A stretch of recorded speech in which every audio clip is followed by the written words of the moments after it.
Bonjour Hervé Morin. Bonjour Frédéric Rivière. On aurait pu ajouter ancien ministre de la Défense aussi. Bon, mais voilà, c'est pas pour ça que vous êtes là ce matin. Ça ne me rajeunit pas. Voilà.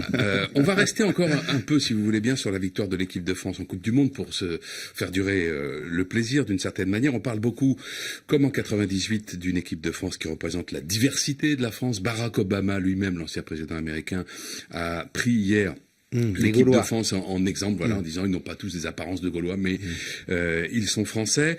Et Emmanuel Macron, lui, a reçu hier les patrons des 100 plus grandes entreprises françaises pour leur demander de faire un effort d'embauche et d'apprentissage en direction des jeunes des quartiers. Est-ce que cette victoire en Coupe du Monde, celle de 2018, pourrait cette fois provoquer ce déclic ?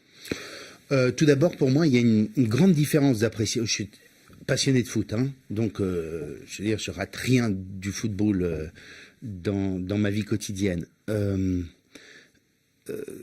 que je constate, c'est que je me souviens très bien de la victoire de 98. En effet, c'était la victoire black, blanc, beurre. Ouais. Bon. On célébrait la France de la diversité. La France réunie, la France qui s'aimait. Voilà, bon, je me souviens très bien. On a beaucoup ensuite brodé politiquement à partir de cette histoire. Bon. Chacun essayant de récupérer un message politique à travers tout cela. En 2018, on n'est pas du tout sur ce schéma. Le schéma, c'est celui, on a exalté, on a célébré l'unité de la France, on a célébré le collectif, on a célébré la République, on a eu des joueurs qui ont chanté la Marseillaise. Souvenez-vous, moi j'ai souvent été choqué par des joueurs de l'équipe de France qui avaient la bouche fermée au moment de l'hymne national. Aujourd'hui, tout le monde chante l'hymne national.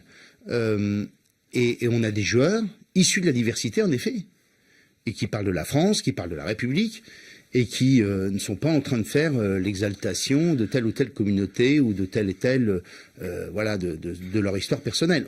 En quelque sorte, une grande partie des Français sont issus, à un moment ou à un autre, d'un flux migratoire. Donc ceux qui partent sur cette piste-là se fourvoient. Il se trompe.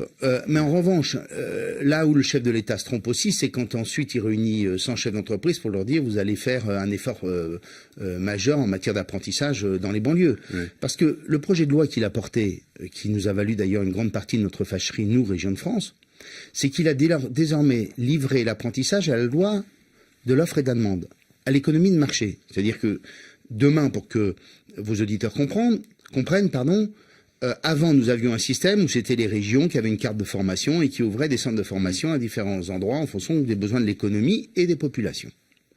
Désormais, on a un système... Mais ça ne marchait pas très bien. Mais c'est pas la faute des régions si ça marchait pas très bien. Il y a le système ne fonctionnait pas très bien. Pourquoi le système ne fonctionnait pas? Pour différentes raisons. On a multiplié les normes et les règles qui fait qu'on a découragé les chefs d'entreprise à embaucher des apprentis. On a eu des politiques de yo-yo du temps de François Hollande qui fait que les chefs d'entreprise ont eu le sentiment que tout ça ne fonctionnait pas. On a par ailleurs eu une crise économique qui fait que l'apprentissage a été une des variables d'ajustement. Peu importe. Bien. Ce qui est sûr, c'est que demain, on a un prix qui est fixé par une agence nationale, comme si l'apprentissage était le même, quels que soient les bassins d'emploi, les difficultés, peu importe. Donc on va avoir une grande agence qui s'appelle France Compétences qui va gérer ça au niveau national. Ça va être un truc absolument ahurissant, parce que derrière... Pour prendre un exemple simple, derrière la notion d'hôtellerie ou de restauration, vous voyez bien que la formation pour l'hôtellerie et la restauration pour un 3 macarons Michelin et l'hôtellerie et la restauration pour Ibis, ça n'est pas la même chose. Et que donc, en vérité, on a des formations qui, sous le même nom ou le même vocable, ne sont pas les mêmes. Et deuxièmement, pourquoi voudriez-vous, dès lors que c'est la loi de l'offre et de la demande et qu'un prix fixé de chaque formation pour chaque apprenti au niveau national et où chacun peut demain ouvrir un centre de formation, demain vous pouvez ouvrir un centre de formation. Je vais y réfléchir. Eh bien, pourquoi voudriez-vous qu'on aille faire ça dans les banlieues? Pourquoi voudriez-vous que quelqu'un aille ouvrir un centre de formation dans des zones démographiquement faibles comme en milieu rural? Vous allez avoir des centres de formation qui vont se concentrer dans les centres de ville, là où il y a de la démographie, et là où il y a des bassins d'emploi faciles. Et donc on n'ira pas dans les banlieues ouvrir des centres de formation où c'est en effet plus compliqué qu'ailleurs. Et donc on est dans le chemin exactement contraire de ce qu'évoque le chef de l'État en disant allez chercher des apprentis dans les quartiers. Mais demain, il y aura plus de centres de formation dans les quartiers. C'est l'une des raisons, donc, ce désaccord pour lesquels vous avez boycotté, et vous n'êtes pas le seul. Parce que l'apprentissage, c'est de l'éducation. Et que l'éducation, ça n'est pas simplement livré à la loi de l'offre et de la demande. Vous dénoncez chez Emmanuel Macron, je reprends les termes que vous avez employés la semaine dernière, le faux semblant du dialogue, le faux semblant de la discussion. Aujourd'hui, il y a un divorce profond entre le pouvoir central et les régions. Mais il est avec toutes les collectivités, c'est pas simplement les régions, c'est les départements, Non, sont oui, les communes. oui. Comme si on était le monde ancien, quoi. Vous voyez, en fait, grosso modo, il y a la caste de l'inspection des finances qui prend sa revanche sur le mouvement de décentralisation que la France a connu depuis 40 ans et qui, grosso modo, considère que d'un côté, il y a les ânes, que sont les élus locaux, et de l'autre, l'inspection des finances et les grands corps de l'État, qui savent mieux que tous ce qu'il faut pour les Français. En oubliant que nous avons notre propre légitimité, qu'on a été élu au suffrage universel. Je rappelle que aux élections régionales, on a plus voté qu'aux élections législatives. Au cas où vous l'auriez oublié, il y a eu plus de participation au moment des élections régionales qu'au lendemain de l'élection d'Emmanuel Macron au moment des législatives. Bien. Derrière ça, il y a quoi? Il y a une lecture qui est une lecture contraire à l'histoire.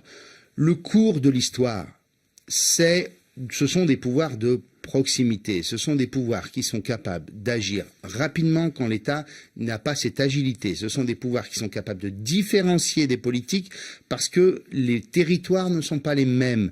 Et c'est comme ça dans tous les pays d'Europe. Dans tous les pays d'Europe qui marchent, et notamment ceux du nord de l'Europe, ce sont des pays profondément décentralisés, voire fédéraux. Et ce ne sont pas des pays où on recentralise tout dans les ministères. Et c'est ce que disait le chef de l'État durant la campagne électorale. Voilà pourquoi notre déception était plus grande. C'est que l'homme de la modernité aurait dû s'inscrire dans cette démarche girondine, décentralisatrice, qui est celle de l'efficacité. Moi, je demande pas, j'ai été ministre de la Défense, j'aime l'État. Mais j'aime l'État là où il doit être. C'est-à-dire sur la défense, la sécurité, la justice, la police, oui, pas de problème. Il nous reste 2 minutes, Hervé Morin, pour parler de la réduction de la dépense publique. Donc il va falloir faire une réduction de votre temps de parole. Bon. Alors, faisons une réflexion. Figaro révèle ce matin... De combien de pourcents, monsieur Rivière?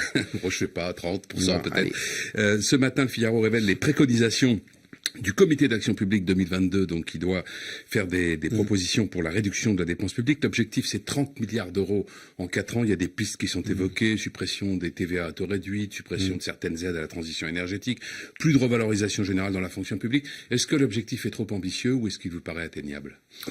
Vous savez, ça fait partie des choses qu'on a racontées sous toutes les majorités. En vérité, quand vous prenez le plan Hollande des 50 milliards, les seuls qui ont fait l'effort, c'est les collectivités territoriales. Les seuls qui, aujourd'hui, participent au désendettement du pays, disons-le aux auditeurs, ce sont les collectivités territoriales. Moi, ma collectivité, l'accroissement de sa dépense est de moins de 1% par an. Je prends un exemple simple. Moi, je vais vous faire une proposition. Il y a 150 000 fonctionnaires à Bercy. En Allemagne, il y en a 50 000 pour le même ministère. Ben, si on supprime 100 000 postes à Bercy, en les mettant dans la justice, dans la police ou dans les hôpitaux, on aura déjà beaucoup gagné pour le pays. Merci Hervé Morin. Bonne journée.